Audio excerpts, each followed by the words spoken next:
And hello, everyone. Welcome to Fox 12 Now. I'm Greg Nibbler. Thank you very much for joining us here. We are live streaming out of the Fox 12 Oregon newsroom, as we do every weekday, starting around 1 p.m., going throughout the afternoon. And we have a wide range of topics that we cover on this show. But today, starting off here at 1 p.m., we are joined by the one and only Eric Goranson from Around the House Northwest. And Eric, always good to have you here on the show. And you've got great advice, tips, and tricks. And we're also going to be giving a preview of this week's episode of Around the House. But this topic that we're covering today, probably everybody has noticed it's getting a little colder at nights. I mean, I noticed it especially yesterday. I was sitting outside at my house, and I'm like, oh, it's already time to start getting the heaters out and getting some propane and getting all that going. And that means it's time to start prepping some stuff for your house too. Exactly. Good to see you, my friend. It's one of those things that once we kind of get close to Halloween is kind of where I go, okay, warning, we got to jump on this and get after it because it can just sneak up on us. As great as the weather guys are out there, all it takes is one weird little thing and all of a sudden we get stuff that's freezing up. And some of this stuff is so simple to prevent. 5 minutes can save you thousands of bucks if you have a disaster.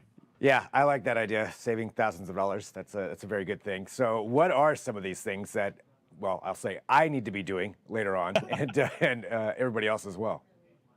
First thing you do, walk around your house and unscrew the garden hoses from all the faucets. Don't leave them connected because what can happen is if we get down into the 20s one night, all it takes is the water that's in that. Even if you have frost-free hose bibs, that water that's still in there can freeze and it can break it back into the house. And then you've got a broken pipe and it'll thaw out so quickly and you'll have water running. And that's going to be an expensive plumbing bill and an expensive water bill because you don't always catch it right away. Yeah, that is true. So getting those unscrewed, do you think it's important to put the covers on them as well right now? It is. The first thing is just getting them disconnected. The other thing is I always recommend taking those hoses and walking them out. So I go to the other end, unscrew the head if you've got one on there, and then just kind of put it over your shoulder over an old shirt because it's dirty. Walk it out, get all the water out of it. If you're going to keep it outside cool, just keep it coiled up nicely out of the way. If you're going to put it in the shed or garage, you got the water out of it, so it's fine. And then, you're right, it's faucet cover time. Go out, throw those things on there. This is where you can really get on there. This little part goes around the handle in the inside here. Just pop out over the edge of the handle. And then you just go on this side, tighten it up, good as gold. And that'll do a great job for hose bibs out there. One little tip, though, if you've got an older house, you'll see that entire hose part outside. So you'll have the little faucet, and then there'll be a lot of the brass stuff out there, and you can tell that it kind of shuts off right there. You'll see on newer houses or ones that have been at least updated, you're going to see a handle that'll be at a right angle in the front, and then you'll have that little vacuum breaker plastic cap on there. That is really a frost-free type system, so usually you don't have to worry so much about these because where the water shuts off is way back on the inside of the house. It could be 8 or 10 inches back there. So unless we're down below zero, you really don't see a problem with those. Now, if you've got that old style, there's a great upgrade you can do, whether you're a DIYer or the next time you got a plumber come out. There are these new faucets you can mount on the front of the house. And what's cool about these is there's a little cover, so it's flat. It's flush with the front. Oh. And the inside of it is where you put the hose end piece. So it comes with a little adapter here. The garden hose goes on one side. This just goes in here, quarter turns. And then when you unplug it, it turns the water off automatically. And then the little cover closes on it. And this is just a little flip cover. I'll show you kind of how that looks. And so from the outside of the house, that's what that looks like. Wow. And that's just something that you can install on your line that you already have there. That. Yeah, you'll have to replace that. You'll want to have access probably on the inside because you'll probably have some plumbing connections on the other side. So if it's a crawl space or a wall, you can kind of open that wall up behind it. If it's someplace, you can put a cover over it so you have access down the road if you want to without having to do drywall repairs. But that's a great way to deal with that, and you have something there. The cool thing is if you're in a higher crime area where maybe people are stealing water, fill up their RVs or whatever, if you take this piece inside and only use it when you need to, guess what? There's no access into that. So you don't have to worry about anybody stealing water out of your house as well. That's great. I love that it's automatically shut off too. So when you pull that out of there, just don't lose the adapter, obviously. But yeah, That's a great solution. I've never seen one of those things before. So Yeah, they're how, super cool. It's one of those things that that I really like, and you can jump on. They're made by Aqua. They're actually a Seattle-based company, Pacific Northwest company. So it's cool stuff. I've got one in my backyard, and they've been working great. And you can get different extensions for them, where you can turn the water off there if you want to. Now they're coming out with one that is hot and cold, so you can hook up hot and cold. I actually did that with another brand faucet out front. On the front of my house, I've got a hot and cold, which is great. So on a winter day, you want to wash your car. I don't want to spray the car with it because you could hurt something out there. But just filling up a bucket of soapy water on a 50-degree day, that it's kind of nice to wash the car at that point. yeah. All right. So that's a great solution and something new that maybe a lot of people haven't thought about before, and something you could probably install yourself, like you mentioned, if you can get back into those places. So so getting rid of getting your hoses taken off, making sure that you can put the covers on if you need to, and then also potentially install something like this. What else should people be doing to get ready? If you've got foundation vents around your house, now's the time to close them up. As we get colder, if you want to stay on it and you say, hey, we're going to get below freezing temperatures, I'm going to close them up, because a lot of times you have access pipes underneath and a crawl space down there.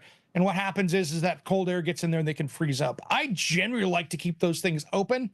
But if you're forgetful, or like me, you got too many things going on, I just close them up and put all the little foam covers or close the doors on them. These are things you can all get at your favorite home improvement center, and it's styrofoam. So if you have to cut them down to make them fit right, you can do that. But go in and put those covers on that crawl space, so that way you're keeping the warm air inside of there and not freezing up pipes. And these are all, as you mentioned, simple things that you can walk around and do. Walk around your house now and save a lot 10 or of money. 15 bucks and get pieces for this kind of stuff. So that's the cool part. The next thing I say to do is go around on a sunny day, or just go out and put a flashlight on the ground in front of your doors and just get down on the ground, drop to a knee, take a look. Can you see light under the door? Having a gap underneath the door many times is like keeping a window open. You're losing so much energy there. So go around. A lot of doors these days have actually adjustments where you can adjust the sill up and down. If you look at your sill plate down there and you see screw holes, many times that can be adjusted. Or you can take the door off the hinges and replace the sweep underneath. That gets worn, and you could put another one on. Just take it down to the hardware store and go, yep, that's where I need. Cut it to width as needed. You could put it on there, and that can save you a ton of money on your energy bill, whether you've got gas or electric heat. Yeah, so all that energy could be just escaping right down there, and I like that. So you just walk outside, you take a flashlight, see if you can see any light. Any kind of light you got on the ground out there, and then just go on the inside, drop down to a knee, and kind of look and see around the door. If you've got somebody that can help you, just have them kind of work their way around the perimeter of the door, and you can add weather stripping. Now's the time to go do this stuff, because whenever we get into the 20s, that stuff, you walk into the hardware store and it's always gone, right? It's like, oh, there's no more faucet covers, no more snow shovels. Now's the time to go get that stuff while it's in stock versus later when you really need it. Yeah, exactly. Yeah, where you have to get all over town trying to find somebody that may have that, and it's all there now. So yeah, get that. So stock up now while you still can. Anything else you think that's important for people to pay attention to and do ahead of time? Yeah, clean out all your windows and the sliding glass doors that you have. Get the vacuum out, shop vac out, clean that stuff up. Take a wet rag and clean up all the there's usually felt seals on newer windows and doors like that are sliding. And so get around there, clean those up, get any of the gunk and dirt out of it. Just get a bucket and some warm soapy water and just clean that stuff up, because that'll actually spring some life back up into those kind of felt seals and make that seal better around those windows.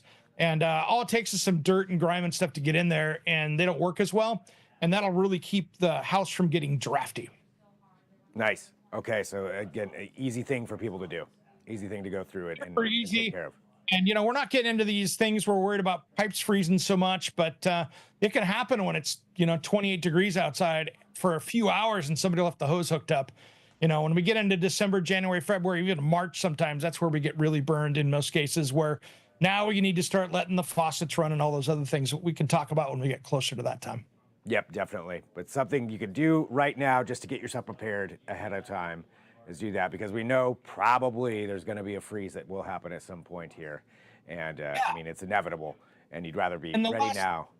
Yeah, the last thing to do is just to make sure if you've got underground sprinklers, I think looking at the weather forecast, we're going to have a pretty good, solid winter this year, which means, we could freeze some pipes with that. So it's a good time when you're done watering the lawn, which is about right now, that you can turn that off and use an air compressor and basically carefully, blow out those sprinkler systems, get the water out of there. If you can do that, that'll keep it from freezing, and you won't be fixing, broken pipes under the ground, because most people's sprinkler systems are only in that 6 to 12-inch deep range around here. So anytime that water collects someplace, that could freeze that pipe, because that PVC tends to break when it gets frozen. So it's a good way to save for fixes later. Just don't get too big of a compressor.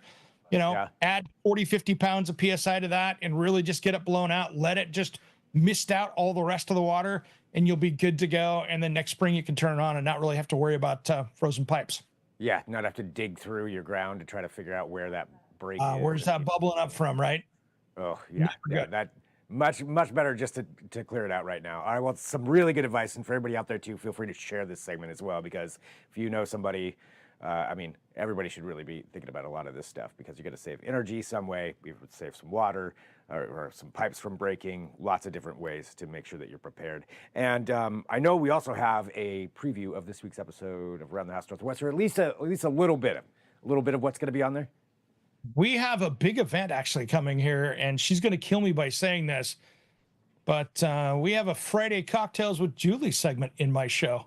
Nice. Another crossover. So my wife Julie will be on there. We're going to be talking about a Halloween punch cocktail to make. Okay, well, that already has me. Yeah, we'll be doing that. So sorry, stealing your person here, my wife, for the. I guess if priorities. What are you gonna do? So that's awesome. That, and then the house that we go out and see. Oh my gosh! So we went up to the only Pittock Mansion. Oh, cool. So we went through that, and we got a behind the ropes tour. So we could pull the ropes back, walk into the rooms. We didn't get the usual tour from the outside, so they let us kind of inside a little deeper. And oh, cool. How many people? I'm saying that twice, because that's yeah. So behind the scenes at Pittock Mansion. Yeah. So we go through there. Couple things that are amazing. I call it one of America's first smart homes. Really? Built in 1914.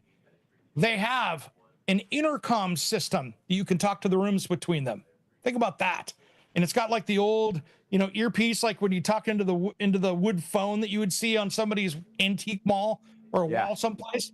It basically had a push button system where it was a telephone thing between the rooms that you could talk for that. One of the first residential elevators from 1914. And they had some really cool lighting, which nobody had really done before. They did these, cornices like crown molding, and they put light bulbs behind them, but they were so worried because lighting was so fairly new back then. They made those out of plaster and then painted them to look like the white oak in the room so it would match, but they didn't want it to burn. They knew the plaster wouldn't burn, but the wood they thought could with shorts and things like that. So they designed that to be that, that awesome. And there's so many cool little craftsman pieces in there that if you've just walked through, you might not have noticed. But we tour some really cool parts of that, and then talk about the different rooms in the house and why they're there. I can't wait to see that. That's really fascinating stuff. Yeah, I'm getting to see that. And smart home from 1914. So there you go. Yeah. Think about that. They had elevators because she'd had a stroke. Pittock's wife had a stroke, so he really had thought about this home and the craftsmanship of it. So literally they made it so she could still get around, even though that she was, had some ability issues of getting around. So really, it's kind of like the first accessible smart home out there. Pretty cool. Very cool. Well, and for everybody out there, when, where, and how can they watch that? All right. If you missed last week's episode, don't worry. You can catch that tomorrow, 8 a.m., Friday, Fox 12 Plus. And of course, the brand new show airs Saturday at 10 a.m. on Fox 12 Plus. And then again, replays on Sunday night at 6, back again on Friday at 8. There it is. All right, Eric, always great to have you on here. And thank you for the advice. And for everybody watching, thanks for tuning in as well. You can check out clips of Eric at our Fox 12 Oregon YouTube channel and Friday Cocktails with Julie. And also Fox 12 Now. So there you go. You got a lot to watch, everybody. But yeah, thanks for joining in. We appreciate it. We'll still be here throughout the afternoon. I'm coming right back at 1:30, so I'll see you then. I'm Greg Nibbler. This is Fox 12 Now.